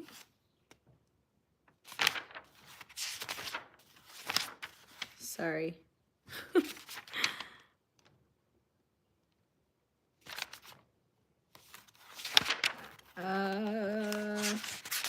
Wait, I'm getting there. I'm sorry, I'm getting there.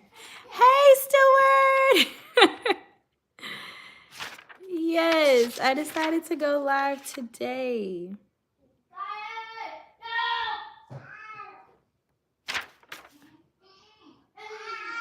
Okay, here we go. All right. So this is actually in James 3. Teach us right. I ain't trying to teach. I'm just trying to share what I learned, okay? But this was in James 3, verses 13 through 18. And it gave some good descriptors of godly spirits versus evil spirits, right? And so we're talking about the gift of discerning of spirits. And so this is what it says that are godly spirits. When people come to you, they're humble. They have good works.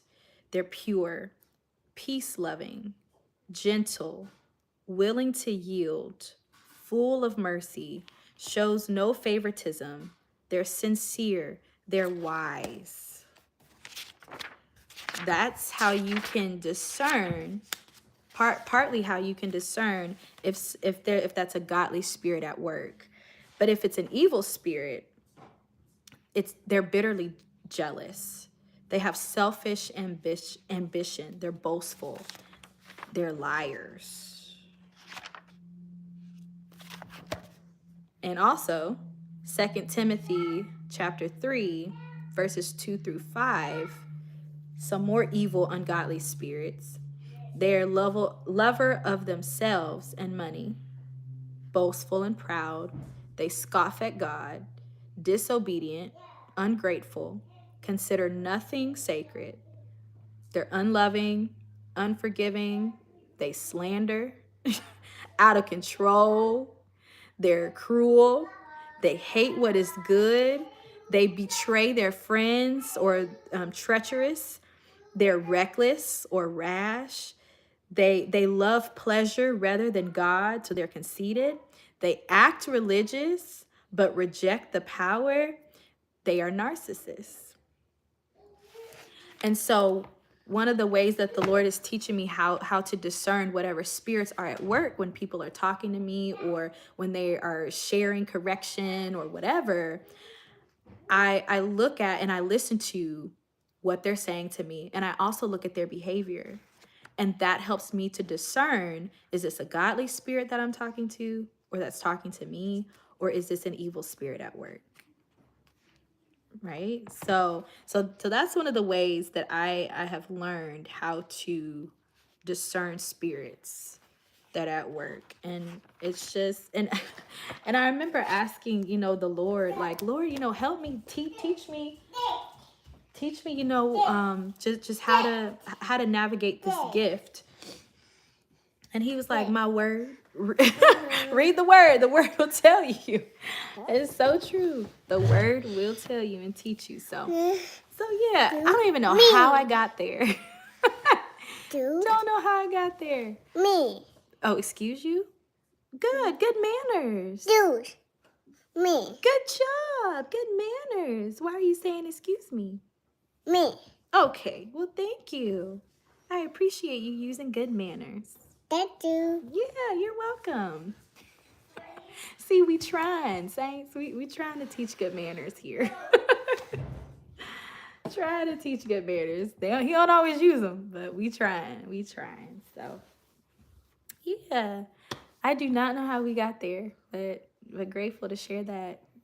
That was actually, I was looking at the dates on that.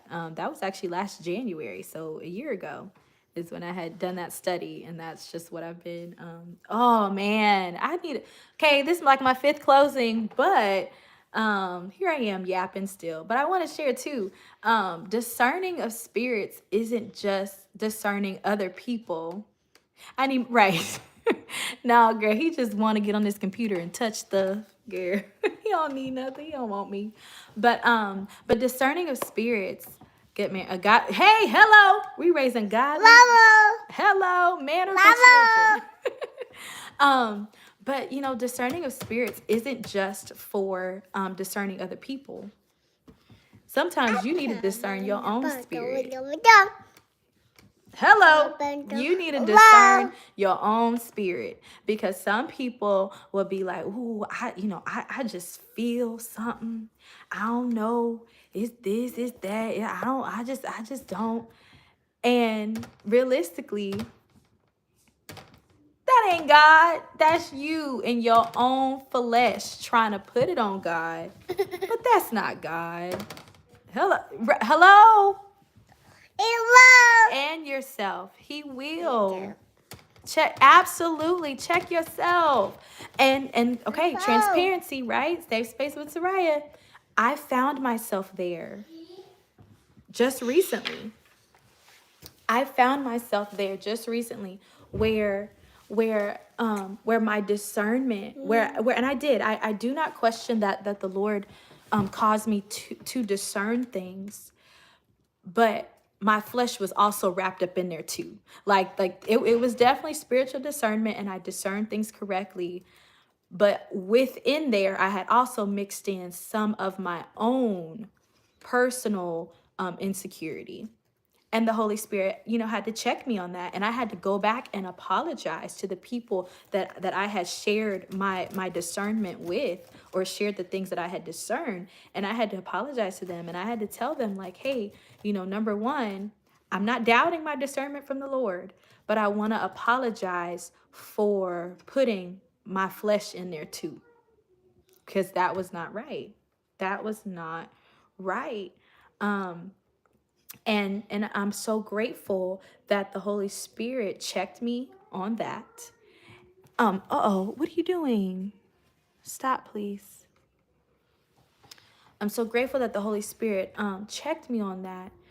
Because number one, that means that he loves me, right? Because he chastens those that he loves. And then number two, that means that he ain't gave me over to a reprobate mind. Hello. He ain't gave me over to a reprobate mind, because I can still hear him. I can still feel him. I can still feel when he is correcting me. I can still feel that conviction, and I'm grateful. I am very grateful for that. You know, like some people don't like to be corrected, and I get it. Correction from the Lord, when he humbles us, it don't feel good. It's embarrassing. It feels like, ooh, this uncomfortable, but that means that he loves you. That means that he is not about to let you be out here wilding out. And I'm grateful for that. I am so grateful for that. Man, so grateful for that. So, Carter, stop, please. Thank you. Thank you. Yeah, he will. He will. So yeah, so I found myself in that place. Mixing discernment with my own whatever I had going on. But thank the Lord that I'm much better now. I apologize. And to think about something else, kind of pivoting, you know, with the apology, when I apologized, the people had no idea what I was talking about. No idea what I was talking about. They was like, huh? We didn't even feel that. We didn't even know that. And I'm just like, you know, it's okay. You didn't have to know it. But something my husband said, he was just like, you know, with with feeling. Uh-oh, I need to go get my charger. I done yapped so much that now my phone about to die. But he was saying how, you know, apologies, it doesn't necessarily mean that you have wronged someone or that somebody has wronged you, but sometimes just how you show up in your character. Like, you just don't want that to be just something that you do, like a part of your character traits. Okay, I gotta be quiet because my charger is in the room with the girls. Gotta be quiet.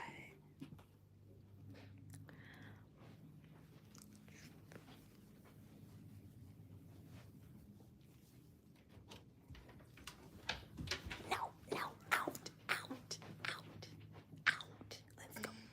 Come on.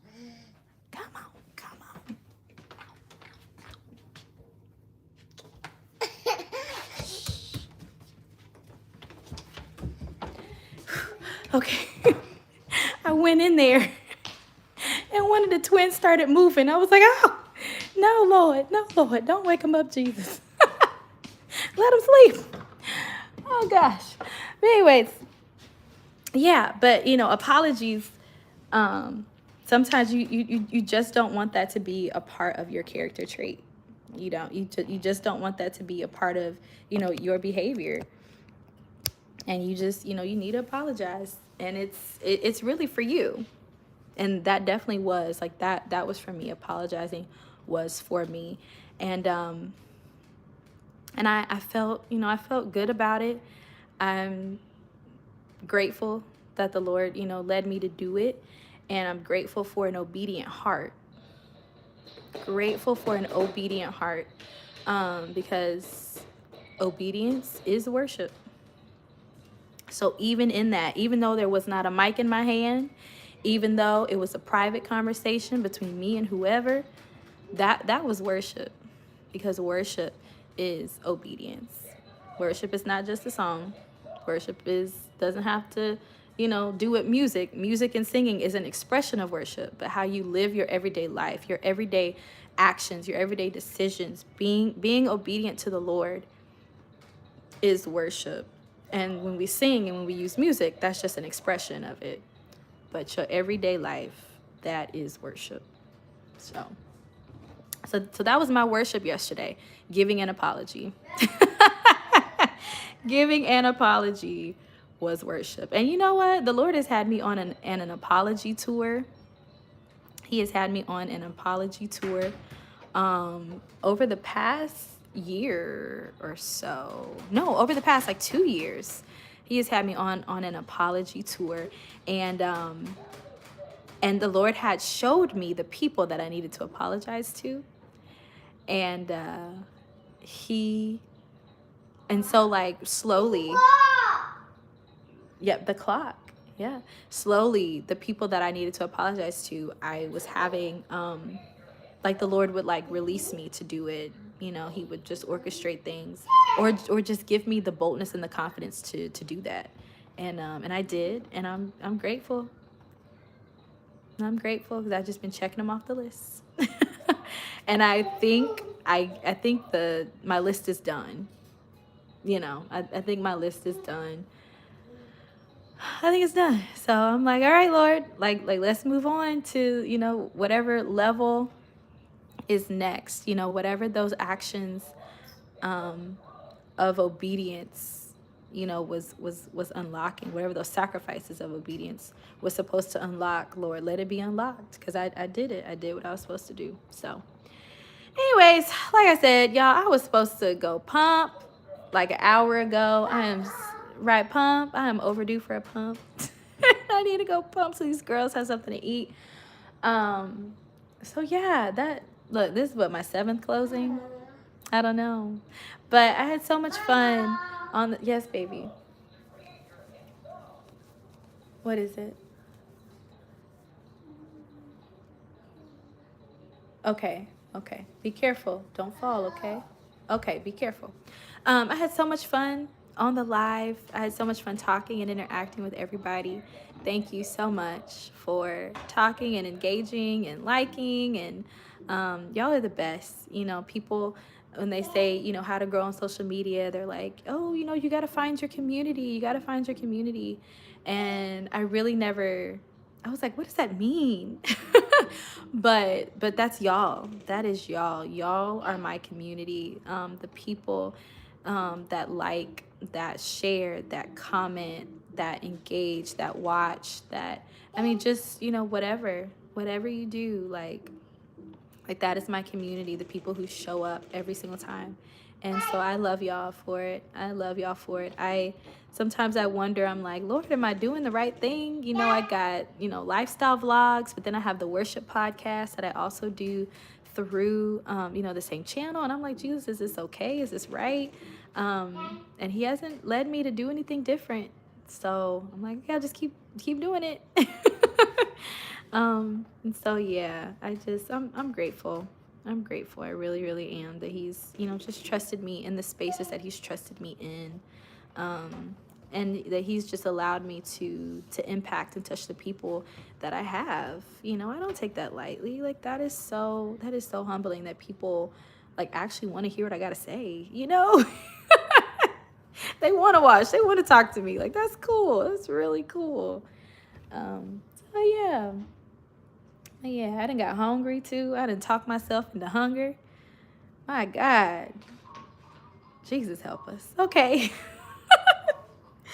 All right, I will talk to y'all soon. I don't know when I'm going to go live again, but this was fun, and I'm going to have to do this more often. Absolutely, more often. I got some fun things planned for the worship podcast. I think this next batch of whenever I'm able to do it, I definitely want to start interviewing people and doing different interviews with different worship leaders and musicians and artists. Stuart, if you're still on here, you're on my list of people that I want to interview. Stuart Styles Ministries. He is an independent gospel artist in the St. Louis area. He's actually cousins. I don't even know how to describe it. I'll just say we're cousins by marriage for sure, because I'm married into the family. But cousins, and he's an artist, like I said, independent artist, award-winning artist, actually.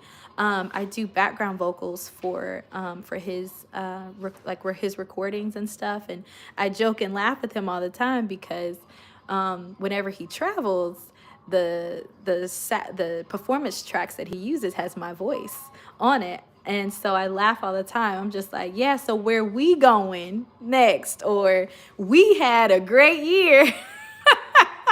Because although I'm not there physically, like that's my voice that's traveling, with him. And it's just, it's so exciting, and it's so funny just to laugh at stuff like that. But he's definitely a person I want to interview, because just, I think it's interesting being an artist, but also a worship leader, and just, what is that balance? What does that look like? Anyways, okay, I'm gonna share this last thing and then I'm gonna get off here. I promise. I promise. But I just thought about something. Um, I was given a word when I was in high school, I think, middle school, high school, that I was going to be Miss America, that I was going to go all around the world. And the people in my life assumed that that meant beauty pageants. Because if you hear Miss America, what do you think? You think beauty pageants. If you hear travel all around the world, what do you think? You think you're going to get in a plane and you're physically going to be in, all around the world, right? But that didn't happen because remember I told you I've never really been one to be drawn to competitions and things like that. So I had asked the Lord. I was just like, Lord, like, what did that mean? Like, Miss America go all around the world? Like, what? And he said, Chris. So he said to me, he said, no, you haven't been all around the world. He said, but look at what you have done. Look at where you have been. So what have I done? Where have I been? I've been to Oral Roberts University. I was with Souls of Fire. And whenever we would do chapel services are streamed all around the world. All around the world. Multiple countries, different languages. It's streamed all around the world. So whenever I sang on that stage, my voice and my face and my name, because they put my name on the screen, went all around the world. Hello. The fact that my voice is on different CD projects as background vocals. I've been doing background vocals for CDs since I was 16, 17 years old. That was the very first time. All around the world. My voice has traveled on those tracks. YouTube. My voice has gone all around the world. My name has gone. The ebook. Y'all, when I released that ebook, the Lord told me that it was going to go to the nations. And it literally did. People downloaded my book from Japan. People downloaded my book from many different continents and countries in Africa, South America, Canada, all over the US. My name, my words has gone all around the world. TikTok. I've had a couple of videos that went viral on TikTok. And if you look at the analytics, it'll tell you what countries, your videos have been seen in. Literally all around the world. And so I say that to share a couple of things. Number one, when you receive prophecy and a word from the Lord, don't put him in a box on what it's supposed to look like. Don't put yourself in a box on what you think it's supposed to look like. Prayerfully seek and ask the Lord, Lord, how do you want this to come to pass? Help me to be obedient. Help me to be ready to receive it however you want to bring it to me. Because if I would have been so stuck on, well, I'm supposed to be in a beauty pageant, I'm supposed to, physically be all around the world. Like I could have thought, and I would have missed the fact that I have been all around the world, even if physically I haven't been there. My voice, my words, my name has been, And so, yeah. And then two, I said that to say that, the word did come to pass. It just didn't come to pass the way that we thought it was going to, or the way that I thought it was going to. But that doesn't mean that it didn't come to pass. It just came to pass differently. So, yeah, just don't put them in a box. When you receive words and prophecies from the Lord, just the beginning, I received that. I know that there is so much more. Oh my gosh, Miss Shayla, I'm supposed to be off here, girl. How many times have I said I'm gonna get off? I think this is like 11. But I truly believe that. I truly believe that it's just the beginning, because there is so much more life left to live. I'm only 31 years old. I have so much more life left to live. There are so many things that the Lord has planned that I haven't even, scratched the surface of seeing. At the end of last year, I keep saying the end of last year, but it really was the end of last year. There were a couple of songs that the Lord I kept playing because they just kept resonating with me. And one of them was Big by Pastor Mike, and it's gonna be big. And the part that got me was, God's gonna open the windows of heaven, pour me out a blessing. Right, won't be room to contain it, don't even try to explain it. And it's gonna be big, right? And that song just kept playing just in my spirit. I just kept playing it. And every time I felt anxious or I began to doubt if God was going to provide or come through, he would always bring that song back to me. And so that encouraged my heart that whatever the Lord has, it's going to be big. Absolutely going to be big. I will not have room to contain it. And I don't know what he's going to do. He's about to, and I don't know how, but I know that it is, and I feel that so strongly. That song, but then also the song by Maverick City, the More Than Able. You are more than able. And then the part, what is the vamp? Can you imagine with all of the faith in the room what the Lord can do, what the Lord can do, right? And I'm just like, those two songs right there got me through the end of last year when I was really struggling with my faith. And I'm holding on to those words that God is about to, well, he's going to do something big, that he's more than able. Man, I feel things shifting. I need to get off here, but I got, I was in a worship summit that was run by Prophetess Kamar Gardner out of Chicago. And Kristen on the live, she's actually the one who sent it to me. And I signed up for it, and she ended up calling my name. Like she had, done whatever she was going to talk about. She had called for offering, and when people call for offering, people be out, they leave, right? But for whatever reason, I stayed on, and she called my name. She said, Soraya Scott. I don't know if you're still on here, but I saw your name and the Lord says, and I was like, what? Wait a minute. Because I was just like, whoa, that was crazy.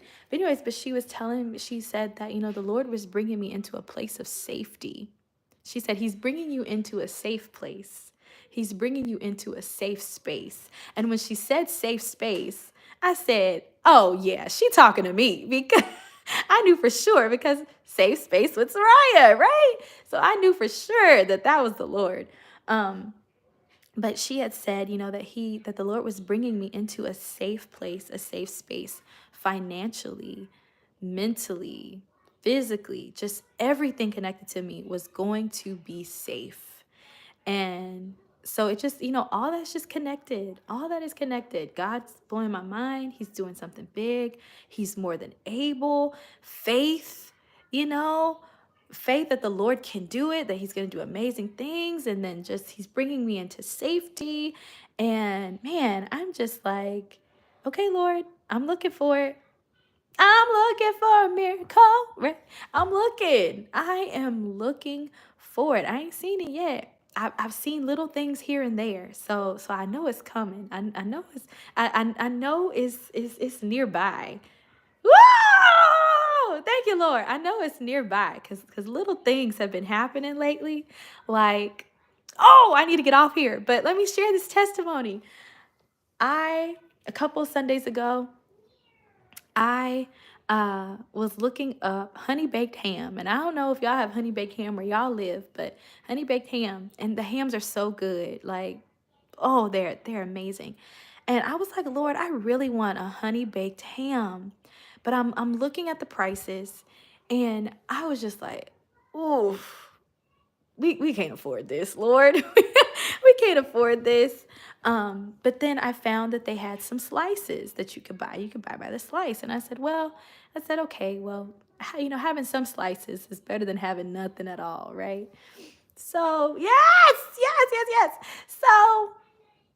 So I ended up just, I just prayed to the Lord, talked to the Lord, told him the desire of my heart.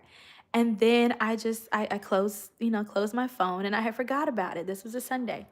My husband had gone to church. I was still home. When he came home, he brought home these cards from the saints. And in the card, just open them up. In the card, I find a certificate to Honey Baked Ham to get us half a ham, not slices, to get us a whole half of a ham. And I was so shocked and so blown away and just so grateful that the Lord heard my cry for some ham. For some ham, okay? Like, if he's mindful of some ham, like, what more can the Lord do if he cares about a ham? What more can the Lord do?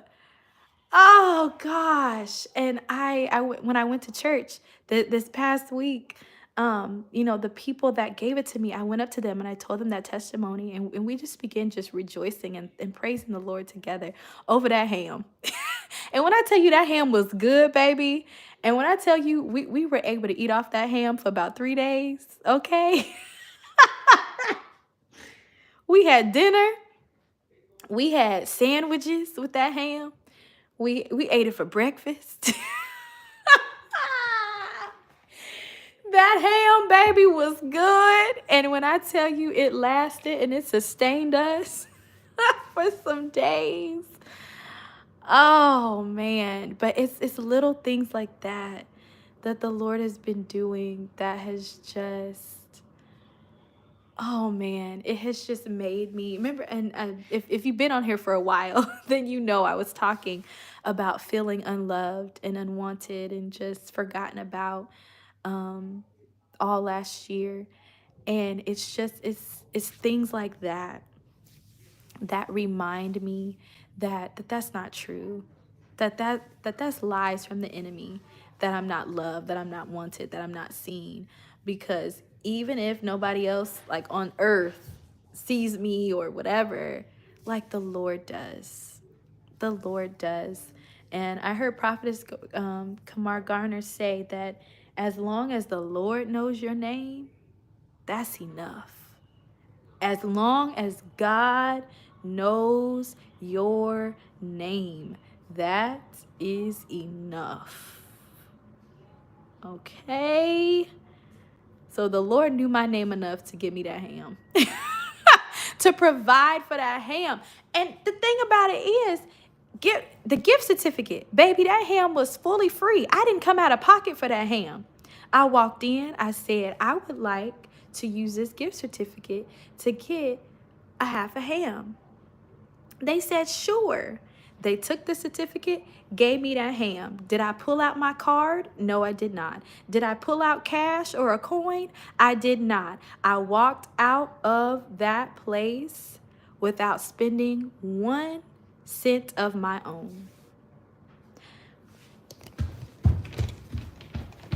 Okay, I just oh,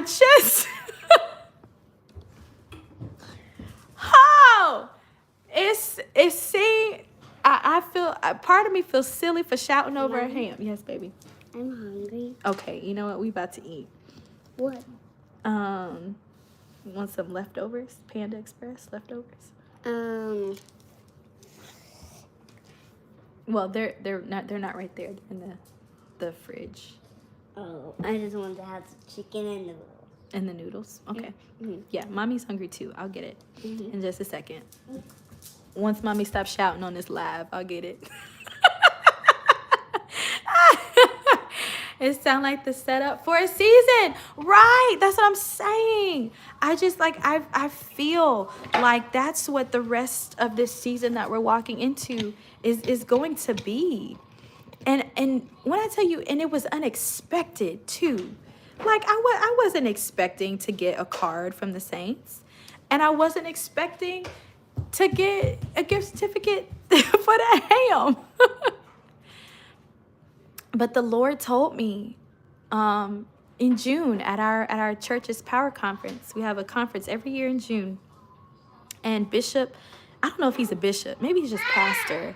But hey, stop fighting. No, let it go. Fighting over Christmas toys again. All right, I'm gonna say this and then I'm gonna go because my baby's is hungry and I am too. But I want to call him Bishop. I don't know why, but Bishop Joel Tubman, he had preached a message about, when Moses, get some slice. See, now with some ham, baby, fry it. Put it in a frying pan with a little butter. Woo! That's some good ham. And maybe get you some toast and put a little mayo on it. And put that ham on there. Baby, with some sweet tea. Get some sweet tea. Baby, have you a good old time. That's what I did. But anyways, Bishop Joel Tubman, he had preached a message about, when the children of Israel were fighting. And Moses, whenever he would lift his hands up, like they would be winning, right? And whenever he dropped his hands, they would lose. And he was just like, partner up, find somebody, and lift each other's hands up and hold them up. And I was sitting down because I was pregnant. I wasn't getting up talking to nobody, but I did go ahead and lift my hands. And as I'm lifting my hands, I'm praying to the Lord, and I was just asking the Lord for help. Because before having the twins, I was already nervous. Like, how are we going to do this? We need help. And as I'm lifting my hands, I feel someone come and hold my arms up. Like they were supporting my arms. And I opened my eyes, and it was a lady, from the church. And it was so unexpected. Like I just wasn't expecting to see her holding my arms up. And the Lord spoke to me, and he said, expect help to come from the most unexpected places and the most unexpected people in this season. And when I tell you that word has come to pass, and I've seen that, happen over and over and over again. Mommy, I'm starving. You starving? Oh, gosh. Okay, I'm coming, baby. Okay, I'm sorry. And it has happened like that. Our neighbors have been have just been blessing us. They were just dropping off clothes to us for our girls, and cash apps. I mean, random cash apps. People would just message me, people that I've never talked to. They would just message me and be like, hey, I just felt like, we needed to bless you. What's your Cash App? Or do you have Zelle? Like, it was stuff like that. And so, that honey baked ham, again, came just unexpected. I was not expecting that. But that's how the Lord has just been moving. Yes, absolutely. The love of God, right? So, and it just goes to show, like why was I feeling like the enemy was trying to have his way with my mind, because obviously I am loved, obviously I am seen by the Lord. That wasn't true, that the Lord, didn't see me, or that I wasn't loved, or, that wasn't true. Because he did exactly what he said he was going to do. So I'm grateful. The Lord is good. The Lord, stop, please. Come here. What would you guys like? Orange chicken? I like orange chicken. You need juice? But we talking about food right now. Link arms and shout. 1, 2, 3, go.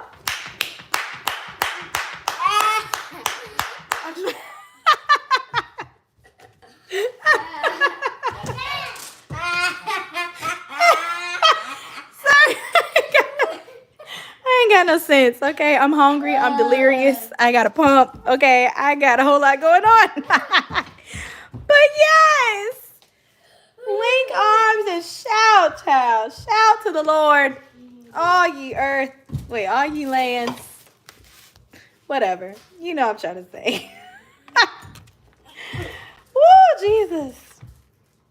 Yes. That's the way the Lord has been moving in this season of my life. Just kind and faithful, and I mean just coming through, man. He's just been good. He's been so good. So yeah. Okay, I think I'm done. I think I'm done talking. We gonna eat this lunch. We got Panda Express last night. Just got her. Oh, hey, Deidre. Yes, noonday prayer. Yes. Um, but now you back. I'm about to get off, so we can eat some lunch. But yes, I last night I told my husband, I was just like, yeah, we ain't got nothing, so we gonna have to go find find something else to eat. So we had to eat out last night. But anyways, all right, y'all. I'm gonna get off here. Thank y'all so much for listening and hanging with me and shouting with me in this chat. And for real this time.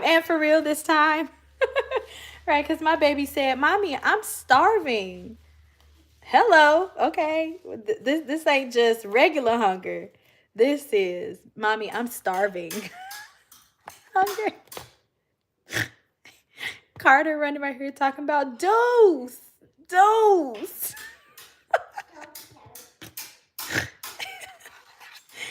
Oh Jesus, I need to feed these babies. Oh gosh, yes, I need to feed these babies. So yeah, y'all take care. I don't know when we're gonna be on live again, but at some point, this was fun. I had so much fun. So yeah, we gonna go, and I will see y'all. Yes, girl, it is a comedy show over here. Okay, but I'm gonna see y'all. I love y'all. Thank y'all so much for hanging out with me.